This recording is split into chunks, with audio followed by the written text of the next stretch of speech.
Hi guys, Farmer Jen here, coming to you on a very windy fall day. It's a beautiful day though. We're gonna get into apple harvest soon because I'm in the middle of apple harvest right now, but I'm also at the end of our elderberry harvest. So what I wanna do is I wanna show you around the elderberry field. We're gonna look at some elderberries, pick some elderberries, and then I'm gonna show you what I do with them because you might not even know what an elderberry is. All right, let's go look for some. Okay, here we are right in the middle of the elderberry rows. I've got big elderberries right on both sides. In the springtime, I cut them right down, and during the summertime, they grow way, way tall. And then sometimes we harvest the berries, but we also like to harvest the flowers that go with them. So let's start walking and see if we can find any, okay? Let's see. Looking for some elderberries. Oh, see, there used to be some on here. There used to be some, but they were falling off. When it gets really hot outside, they fall right off of those, so you have to catch them real quick. See, here's a bunch that I missed. There used to be a bunch of berries on here, and now they're gone. When it gets too hot, the elderberries don't like it very much, so they just sort of drop right off. So we'll keep walking until we find the right ones. And I'm really not finding any just yet. So let's hope at the end there might be some, because we need some. I want to show you what I do with them. Oh, I'm gonna look some more. See, some more that have fallen off. That's not good. Oh, I see some. Hang on, let me get you set up. Okay, here they are, the bunch that we found when we were walking down the aisle. These are elderberries. And as you can see, they get like a really, really dark red. Some of them aren't quite ripe, but you're not gonna have a whole bunch of ripe ones all at once, all at the same time. Sometimes you're gonna have to have green ones too. So what we're gonna do is I'm gonna take my handy dandy clippers, which I carry with me all the time, and we're gonna clip them off like that. And then I'm gonna put them in this bucket.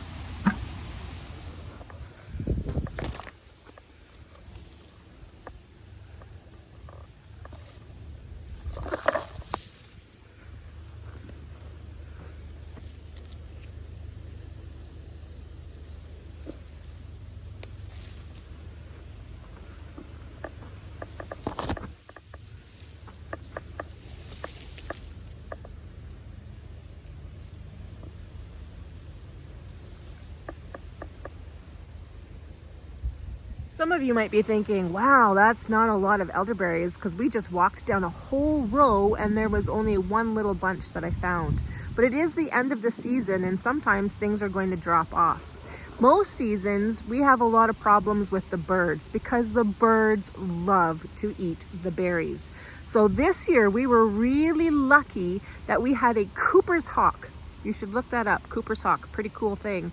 We had a Cooper's hawk that is nesting. He's got his own little home in one of the trees that I'm about to show you. These great big trees that we have right beside the elderberries. That's why we planted the elderberries close, because we knew that there were lots of birds of prey or predators out there that would go and they would swoop around and they like to eat the smaller birds that like to eat the berries. So if I've got those bigger birds around, that means that the smaller birds aren't going to eat my berries.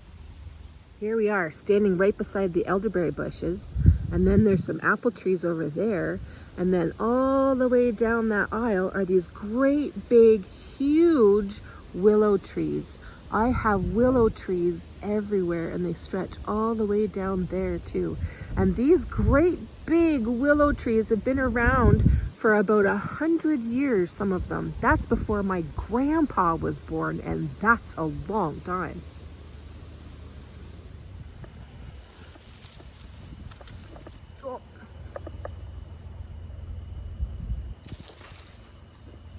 Hey, look guys, this elderberry tree is sick.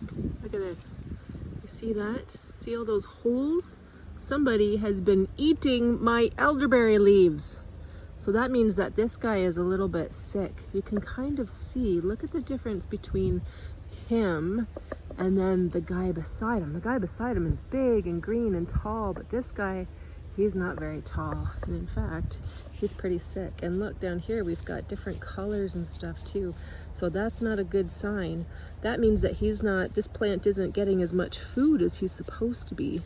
But this up here means that somebody's eating him as well. Interesting.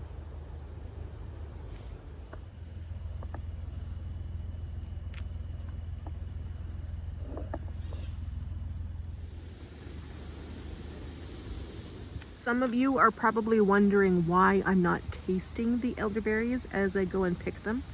Look, I found this really nice bunch right here. I mean, it's tempting because they look delicious, but you know what? They're actually poisonous. Did I forget to tell you that part? Yeah, they're poisonous when they're raw, so they have to be cooked. And they're poisonous because they have something called cyanide inside of their seeds, and their seeds are pretty big. So it would only take like maybe a whole bunch like this, like a handful like this, for me to eat, for my stomach to get really upset. And I don't want to do that. So I would have to cook them before I eat them.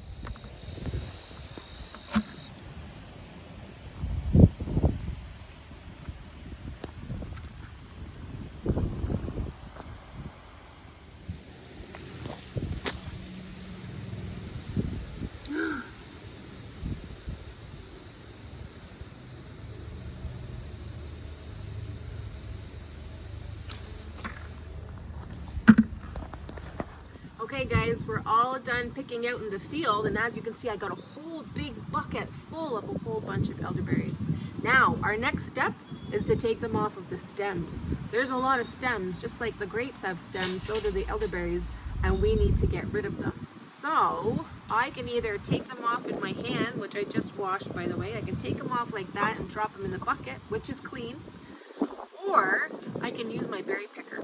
This comes in really handy. Sometimes with farming, you got to make sure that you have the right tools to do the right jobs. So this, I just take it like this upside down and I scrape it just like that, see? And I'll show you a close-up video of it so that you can see it a little bit more carefully of what I'm doing. But it's going to scrape all of those, and then I have this stem left, and I just sort of toss that away because I don't need it anymore. So I'm going to go through this whole bucket. Let's watch a little bit.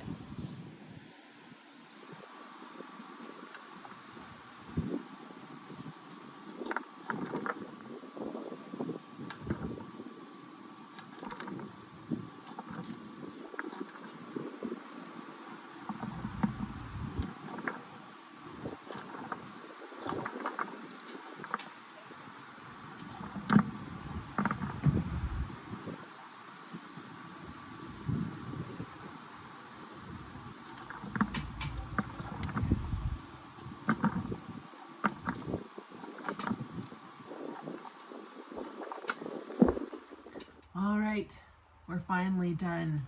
That was called shucking, to shuck all of those little berries off of those stems. And now what we've got to do, and I'll show you, look, I've got a whole bunch in here. I'm not completely done yet, but I'm going to continue tonight while you guys are sleeping. I'm going to be doing that. But here's a whole bunch in here that I was able to harvest for you, okay? So the next thing that we're going to do is we're going to dry these, because remember I said you can't eat these. They're like, you know, toxic and poisonous for you. They're really bad for your tummy. So we have to dry them. And if I dry them, that means that I'm putting them inside of some heat for a really long time. They stay in there for 3 whole days to get really dry. And then that kind of gets rid of the poison that's in them. And then it's okay to be able to use them. Okay. So what I'm going to do is, I'm going to put that over there. And I've got this dryer sheet right here. This kind of fits on, it's just like an oven rack that you would have at home in your oven. You know how you've got like those racks that mom puts like the cookie sheets on top of inside the oven? That's what this is like too, except it has a nice shiny mat on it so that the berries don't fall through, because they would fall through that. So we're going to take a bunch in our hand and we're just going to spread them around, okay? Watch, we're just going to take a bunch like this, hands that I've just washed. I'm going to spread them all like that, and I'm probably going to take a fair bit more. I'll just take it right out of the bucket like that, and I'll make a mess all over the table, because sometimes that's what Jen does.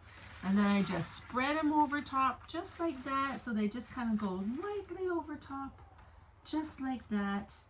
And then I'm going to put them in the dryer like this, okay? Do you want to see what I'm talking about? Hang on a second, I'll show you. This is the dryer.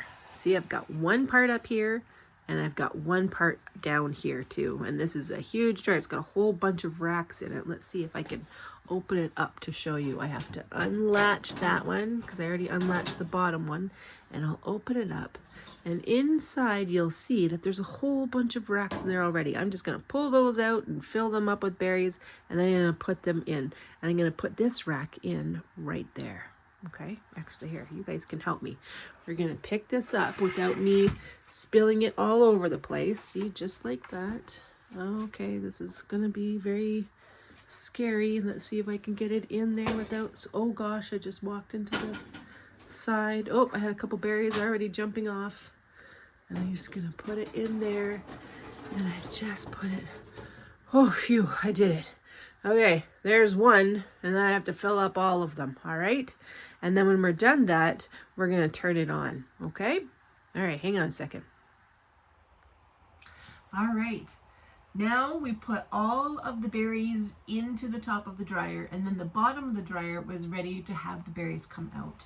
So I have been drying this tray of berries for the past 3 whole days, and now they're ready for me to put them into a bag to save and to sell, okay? So now all I have to do is, you can hear them, right? All I have to do is I just have to kind of scrape them off, and let me show you what they look like, guys. They're just these itty bitty tiny little beads now. See? It's kind of neat. They kind of look like little beads, and they feel like little beads too. They're really hard because when they go in the dryer, all of the water that was inside of the berry just kind of gets sucked away, and they get shriveled up like really small, kind of like little raisins, but even harder than little raisins. It's kind of neat, actually. So now what I'm going to do is I'm going to put these in a bag, and then we're going to store them, and then we sell them in our store. And sometimes people buy them for teas, and sometimes people buy them when they have a sore throat, they can make like a syrup out of it. There's all sorts of things that you can do with it. But my job is now done because I'm done drying them. So you and I picked and harvested them, and then we brought them in and we shucked them, and then I cleaned them, and then we dried them, and now we're packaging them. And that's kind of the cycle about elderberries on the farm. So now you know what we do with elderberries on our farm. Thank you.